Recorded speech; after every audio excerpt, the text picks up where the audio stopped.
இது மகிமை நேரம். இயேசு கிறிஸ்துவின் இனிதான நாமத்தினாலே மகிமை டிவி நேயர்களுக்கு என் அன்பின் வாழ்த்துக்களை தெரிவித்துக் கொள்கிறேன். ஒரு மாதம் வேகமாக கடந்து போயிட்டு நீங்கள் எல்லாருமே ஆண்டவராக இயேசு கிறிஸ்துவுக்குள் நலமாக இருக்கிறீர்கள் என்று நான் விசுவாசிக்கிறேன்.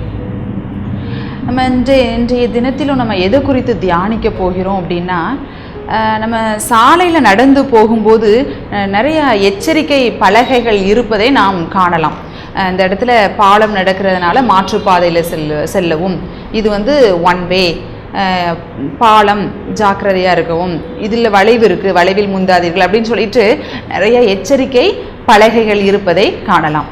நம்மளுடைய வாழ்க்கை அப்படிங்கிற பாதையிலையும் ஆண்டவராகிய இயேசு கிறிஸ்து நிறைய எச்சரிக்கைகளை நமக்கு தருகிறார். இந்த இடத்துல போ, இந்த இடத்துல போகாத, இதை செய், இதை செய்யாத அப்படின்னு சொல்லிட்டு நிறைய எச்சரிக்கைகளை நமக்கு தருகிறார். இவைகளுக்கு எச்சரிக்கையாய் இருங்கள், நீங்கள் எச்சரிக்கையாய் இதை செய்யுங்கள், ஜாக்கிரதையாய் இருங்கள் அப்படின்னு சொல்லிட்டு சிலவற்றை கூறுகிறார். நம்ம இந்த வாரத்திலும் ஆண்டவர் எதை குறித்தெல்லாம் நம்மளுக்கு எச்சரிக்கையாய் இருக்க சொல்கிறார் என்று நாம் தியானிக்க இருக்கிறோம். தியானத்திற்காக எடுத்துக்கொண்ட வேத பகுதி, வேத வசனம் மத்தேயு 7ஆம் அதிகாரம் 15வது வசனம். கள்ள தீர்க்கதரிசிகளுக்கு எச்சரிக்கையாயிருங்கள், அவர்கள் ஆட்டுத்தோலை போர்த்து கொண்டு உங்களிடத்தில் வருவார்கள், உள்ளத்திலோ அவர்கள் பட்சிக்கிற ஓநாய்கள். கள்ள தீர்க்கதரிசிகள், கள்ள போதகர்கள் இந்த உலகத்தில் அநேக பகுதிகளில் எல்லா காலங்களிலும் இருந்து கொண்டுதான் இருக்கிறார்கள். கர்த்தரின் தனிப்பட்ட அழைப்பை ஏற்று பரிசுத்த ஆவினால் நடத்தப்பட்டு கர்த்தருக்கு உண்மையாக போதகம் பண்ணுகிறவர்களே உண்மையான போதகர்கள்.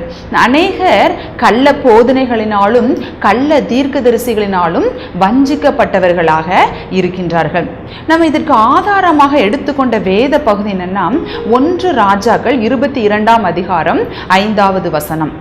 இந்த பகுதியில் யாரை பற்றி சொல்லப்பட்டிருக்கு அப்படின்னா, யூதாவின் ராஜாவாகிய யோசபாத்தும் இஸ்ரவேலின் ராஜாவும் 2 பேருமாக இணைந்து கலந்து ஆலோசனை செய்கிறார்கள்.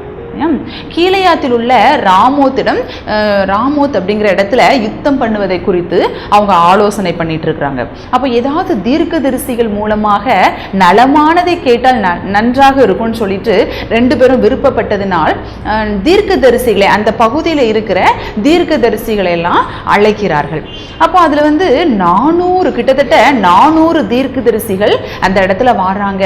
சிதேக்கியா அப்படிங்கிற ஒரு தீர்க்கதரிசி இந்த ராஜாக்களுக்கு ஏற்ற விதமாக ஒரு தீர்க்க தரிசனத்தை கூறுகிறார். நீங்க சீரியாவை நீங்க பிடித்துக் கொள்வீங்க, இருப்பு கொம்புனால நீங்க பிடித்துக் கொள்வீங்க அப்படின்னு சொல்லிட்டு இந்த ராஜாக்களுக்கு அவங்க மன விருப்பத்தின்படியே தீர்க்க தரிசனமாக கூறுகிறார். சரியா?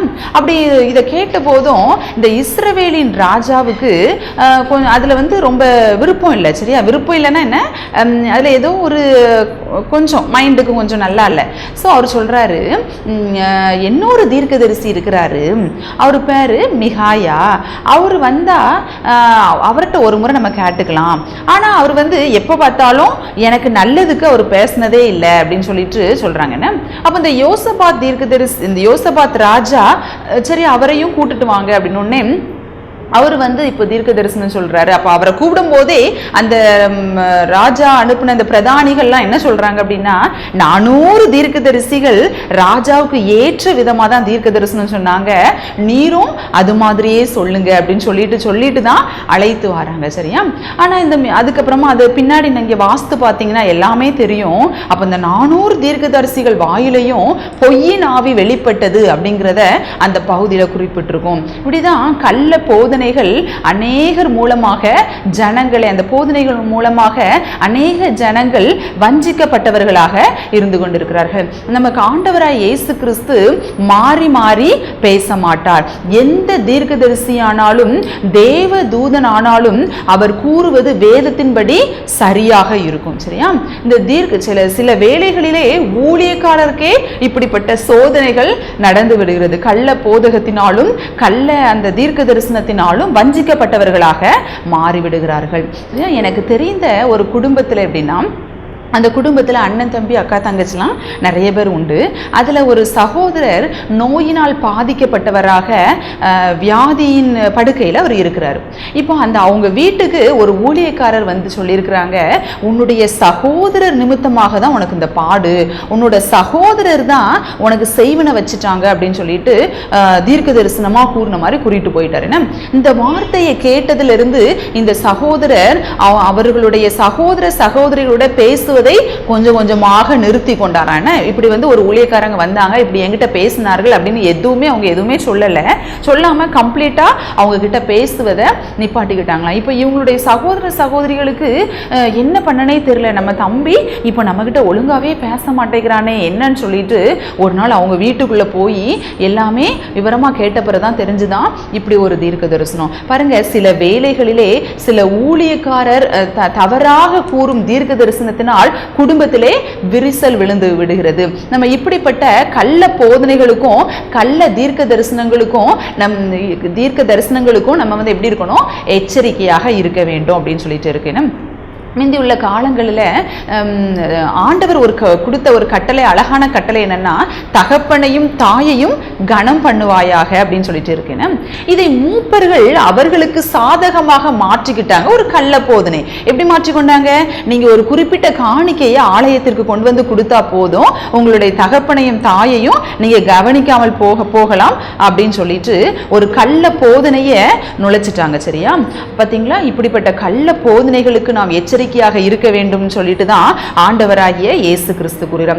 எப்படி இந்த கள்ள போதகர்களையும் கள்ள தீர்க்கதரிசிகளையும் கள்ள போதனையும் நம்ம எப்படி இனங்காண முடியும் அப்படின்னா, ஆண்டவரோடு நம்ம டைரக்டா கனெக்ஷன், டைரக்டா ரிலேஷன்ஷிப் இருக்கும் பொழுது அவர் நம்மளை பெர்ஃபெக்டா வழி நடத்த வல்லவராக இருக்கிறார். நம்ம எப்பொழுதும் ஆண்டவரிடம் உறவாடி கொண்டிருக்கும் பொழுது அவர் நம்மளுக்கு தெளிவாக வெளிப்படுத்துவார். இப்போ நீ பேசிட்டு இருக்கிறது, நீ வார்த்தையை கேட்டுக்கொண்டிருக்கிறது ஒரு மாறுபாடான போதனை, இது என்னுடைய போதனை அல்ல, இது என்னுடைய வார்த்தை அல்ல என்பதை அவர் பகிரங்கமாக நமக்கு வெளிப்படுத்துவார். பிரியமானவர்களே, நம்ம கடைசி காலத்துல இருக்கிறோம். அநேகர் இந்த சாத்தானானவன், பிசாசானவன் அந்த ஆட்டு தோலை போர்த்து கொண்டு ஓனாய் அது ஒரு ஓனாய், அந்த பிசாசுன்னு ஆட்டு தோலை போர்த்து கொண்டவனாக அநேக ஜனங்களை வஞ்சித்து கொண்டு இருக்கிறான். கிருபைன்னு சொல்லிட்டு அநேகர் என்ன பண்றாங்க, நீங்க எவ்வளவு பாவம் செஞ்சாலும் ஆண்டவர் அதை பொறுப்பெடுத்துக் கொள்வார், நம்மளுக்கு வந்து நம்ம நரகத்துக்கெல்லாம் போக மாட்டோம் அப்படின்னு சொல்லிட்டு அந்த கிருபையான வார்த்தையை அநேகர் அந்த கிருபையை போக்கடித்து கொண்டிருக்கிறார்கள். இப்படிப்பட்ட கள்ள போதனைகளுக்கு நம்மை விலக்கி பாதுகாத்து கொள்ள வேண்டும். இந்த கள்ள போதனைகளுக்கு நாம் எச்சரிக்கையுள்ளவர்களாக இருக்க வேண்டும். அவர் நமக்காக மரித்தது உண்மைதான், நமக்காக உயிரோடு எழுந்தது உண்மைதான், அது கிருபைதான். அதற்காக நாம் தினமும் எப்பனாலும் பாவம் செய்யலாம், நம்ம அது ஒன்றும் நம்மளை தாக்காது அப்படின்னு சொல்லிட்டு அந்த வார்த்தைகளை நாம் நம்பக்கூடாது. இப்படிப்பட்ட கள்ள போதனைகளுக்கு நாம் எச்சரிக்கையாக இருக்க வேண்டும். ஜனங்களோடு ஜனங்களாக, ஊழியரோடு ஊழியராக, போதகரோடு போதகராக அநேகர் இப்படி கள்ளத்தனமான வார்த்தைகளையும் தங்களுடைய மனதில் உள்ளவைகளையும் பேசிக்கொண்டு திரிகிறார்கள்.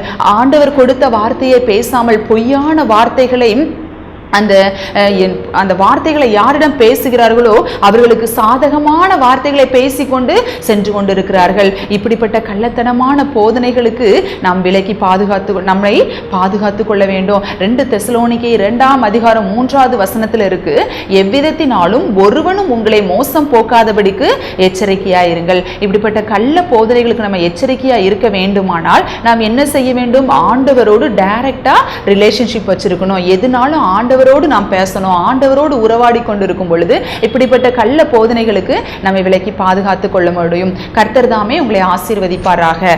ஜெபம். அன்புள்ள ஏசப்பா, அந்த அருமையான வேலைக்காக உமக்கு நன்றி தகப்பனே. அப்பா, கள்ள போதகர்களுக்கும் கள்ள போதனைகளுக்கும் கள்ள தீர்க்கதரிசிகளுக்கும் எச்சரிக்கையா இருங்கன்னு சொல்லியிருக்கிறீங்களே தகப்பனே.